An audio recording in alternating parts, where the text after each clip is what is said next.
ಜೀವನದಲ್ಲಿ ಸಮೃದ್ಧಿಗಾಗಿ ಚಾಣಕ್ಯ ಹೇಳಿರುವ 5 ಅಭ್ಯಾಸಗಳು. ಗೆಳೆಯರೇ, ಚಾಣಕ್ಯ ನೀತಿಯು ನಮಗೆ ಸರಿಯಾದ ಮಾರ್ಗದಲ್ಲಿ ಜೀವನವನ್ನು ನಡೆಸಿಕೊಂಡು ಹೋಗಲು ಸಹಾಯ ಮಾಡುತ್ತದೆ.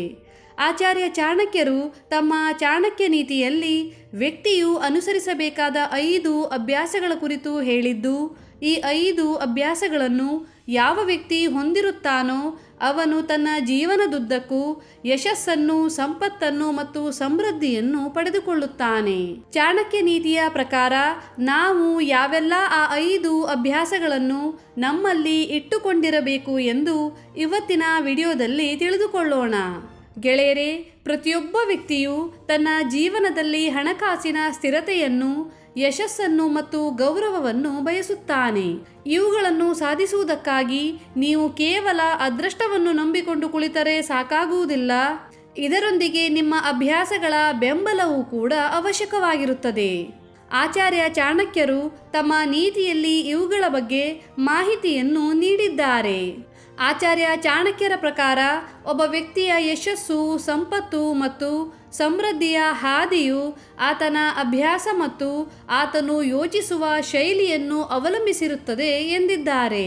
ಚಾಣಕ್ಯರ ಪ್ರಕಾರ ಶಿಸ್ತು, ಕಠಿಣ ಪರಿಶ್ರಮ ಮತ್ತು ಸರಿಯಾದ ನಿರ್ಧಾರಗಳನ್ನು ತೆಗೆದುಕೊಳ್ಳುವ ಸಾಮರ್ಥ್ಯವನ್ನು ಬೆಳೆಸಿಕೊಳ್ಳುವವರು ಕ್ರಮೇಣ ಆರ್ಥಿಕವಾಗಿ ಬಲಶಾಲಿಯಾಗುತ್ತಾರೆ. ಚಾಣಕ್ಯರು ಹೇಳಿರುವ ಈ 5 ಅಭ್ಯಾಸಗಳನ್ನು ಯಾವ ವ್ಯಕ್ತಿ ತನ್ನಲ್ಲಿ ರೂಢಿಸಿಕೊಂಡಿರುತ್ತಾನೋ ಅವನು ಯಶಸ್ಸಿನ ಮಾರ್ಗದಲ್ಲಿ ಸಾಗುತ್ತಾನೆ. ಅದರಲ್ಲಿ ಮೊದಲನೆಯದಾಗಿ ಕಠಿಣವಾದ ಪರಿಶ್ರಮವನ್ನು ಮಾಡುವ ವ್ಯಕ್ತಿ. ಆಚಾರ್ಯ ಚಾಣಕ್ಯರ ಪ್ರಕಾರ ಕಠಿಣವಾದ ಪರಿಶ್ರಮವಿಲ್ಲದೆ ಶಾಶ್ವತ ಯಶಸ್ಸನ್ನು ಸಾಧಿಸಲು ಸಾಧ್ಯವಿಲ್ಲ. ನಾವು ಮಾಡುವಂತಹ ಕೆಲಸವನ್ನು ಕಷ್ಟವಾಗಿದೆ ಎಂದು ಭಾವಿಸಿ ಅದರಿಂದ ದೂರ ಸರಿಯಲು ಪ್ರಯತ್ನಿಸದೆ ಕಠಿಣವಾದ ಪರಿಸ್ಥಿತಿಗಳಲ್ಲಿಯೂ ಸಹ ನಿರಂತರತೆ ಹೊಂದಿರುವವರು ಮಾತ್ರ ದೊಡ್ಡ ಯಶಸ್ಸನ್ನು ಸಾಧಿಸುತ್ತಾರೆ, ದೊಡ್ಡ ಕೆಲಸವನ್ನು ಮಾಡುತ್ತಾರೆ. ಕಠಿಣ ಪರಿಶ್ರಮ ಮತ್ತು ತಾಳ್ಮೆಯನ್ನು ಯಶಸ್ಸಿನ ಬಲವಾದ ಅಡಿಪಾಯವೆಂದು ಪರಿಗಣಿಸಲಾಗುತ್ತದೆ.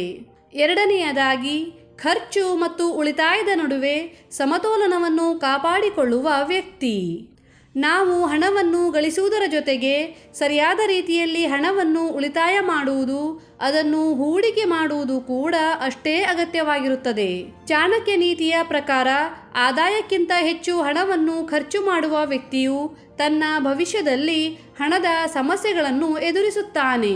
ನಿಯಮಿತವಾಗಿ ಹಣವನ್ನು ಉಳಿಸುವ ಬುದ್ಧಿವಂತಿಕೆಯಿಂದ ಅದನ್ನು ಹೂಡಿಕೆ ಮಾಡುವಂತಹ ವ್ಯಕ್ತಿಯು ಸಂಪತ್ತಿನ ಸರದಾರನಾಗುತ್ತಾನೆ. ಮೂರನೆಯದಾಗಿ ನಿರಂತರವಾಗಿ ಕಲಿಯುವ ವ್ಯಕ್ತಿ.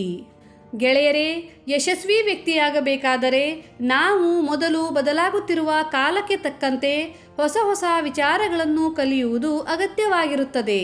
ಮನುಷ್ಯನ ದೇಹಕ್ಕೆ ವಯಸ್ಸಾಗಬಹುದು, ಆದರೆ ಆತನ ಕಲಿಕೆಗೆ ವಯಸ್ಸಾಗಲು ಸಾಧ್ಯವಿಲ್ಲ. ಆಚಾರ್ಯ ಚಾಣಕ್ಯರ ಪ್ರಕಾರ ತನ್ನ ಜ್ಞಾನವನ್ನು ಮತ್ತು ಕೌಶಲ್ಯವನ್ನು ನಿರಂತರವಾಗಿ ಅಭಿವೃದ್ಧಿಪಡಿಸಿಕೊಳ್ಳುವಂತಹ ವ್ಯಕ್ತಿಯು ತನಗೆ ಸಿಕ್ಕುವಂತಹ ಎಲ್ಲ ಅವಕಾಶಗಳನ್ನು ಸರಿಯಾದ ರೀತಿಯಲ್ಲಿ ಬಳಸಿಕೊಳ್ಳುತ್ತಾನೆ. ಆದ್ದರಿಂದ ಯಾವಾಗಲೂ ನಿಮ್ಮನ್ನು ಹೊಸ ಹೊಸ ವಿಚಾರಗಳನ್ನು ಕಲಿತುಕೊಳ್ಳುವಲ್ಲಿ ತೊಡಗಿಸಿಕೊಳ್ಳಬೇಕು.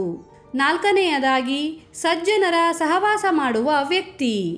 ಆಚಾರ್ಯ ಚಾಣಕ್ಯರ ಪ್ರಕಾರ ನಾವು ಯಾವ ವ್ಯಕ್ತಿಯ ಅಥವಾ ಎಂಥವರ ಸಹವಾಸ, ಸ್ನೇಹವನ್ನು ಮಾಡುತ್ತೇವೆ ಎಂಬುದು ನಮ್ಮ ಭವಿಷ್ಯದ ಮೇಲೆ ಆಳವಾದ ಪರಿಣಾಮವನ್ನು ಬೀರುತ್ತದೆ. ಸಕಾರಾತ್ಮಕ ಚಿಂತನೆ ಮತ್ತು ಕಠಿಣ ಪರಿಶ್ರಮದಿಂದ ಸುತ್ತುವರೆದಿರುವ ಜನರು ನಮಗೆ ಜೀವನದುದ್ದಕ್ಕೂ ಸ್ಫೂರ್ತಿಯನ್ನು ನೀಡುತ್ತಾರೆ. ಆದರೆ ಕೆಟ್ಟವರ ಸಹವಾಸವನ್ನು ಮಾಡಿದ ವ್ಯಕ್ತಿಯು ತನ್ನೆಲ್ಲ ಗುರಿಗಳಿಂದ ಹಿಂದೆ ಸರಿಯುತ್ತಾನೆ.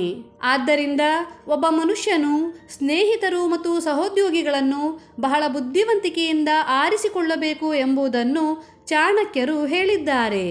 ಐದನೆಯದಾಗಿ ಸಮಯದ ಮೌಲ್ಯವನ್ನು ಅರ್ಥ ಮಾಡಿಕೊಳ್ಳುವ ವ್ಯಕ್ತಿ. ಆಚಾರ್ಯ ಚಾಣಕ್ಯರು ತಮ್ಮ ಚಾಣಕ್ಯ ನೀತಿಯಲ್ಲಿ ಹೇಳಿರುವ ಪ್ರಕಾರ ಸಮಯವು ಒಬ್ಬ ವ್ಯಕ್ತಿಯ ಅತ್ಯಂತ ದೊಡ್ಡ ಆಸ್ತಿಯಾಗಿದೆ. ಯಾವ ವ್ಯಕ್ತಿ ತನ್ನ ಬುದ್ಧಿವಂತಿಕೆಯಿಂದ ಸಮಯವನ್ನು ಸರಿಯಾಗಿ ಬಳಸಿಕೊಳ್ಳುತ್ತಾನೋ ಅವನು ತನ್ನ ಗುರಿಯನ್ನು ಪರಿಪೂರ್ಣವಾಗಿ ಮುಟ್ಟುತ್ತಾನೆ. ಸಮಯವನ್ನು ವಿನಾಕಾರಣ ವ್ಯರ್ಥ ಮಾಡುವ ವ್ಯಕ್ತಿಯು ಉತ್ತಮ ಅವಕಾಶಗಳನ್ನು ಕಳೆದುಕೊಳ್ಳುತ್ತಾನೆ. ಆದ್ದರಿಂದ ಪ್ರತಿದಿನವೂ ಸ್ಪಷ್ಟವಾದ ಯೋಜನೆಯೊಂದಿಗೆ ಕೆಲಸ ಮಾಡುವುದು ಅತ್ಯಂತ ಪ್ರಯೋಜನಕಾರಿ ಎಂದು ಚಾಣಕ್ಯರು ಪರಿಗಣಿಸಿದ್ದಾರೆ. ಧನ್ಯವಾದಗಳು.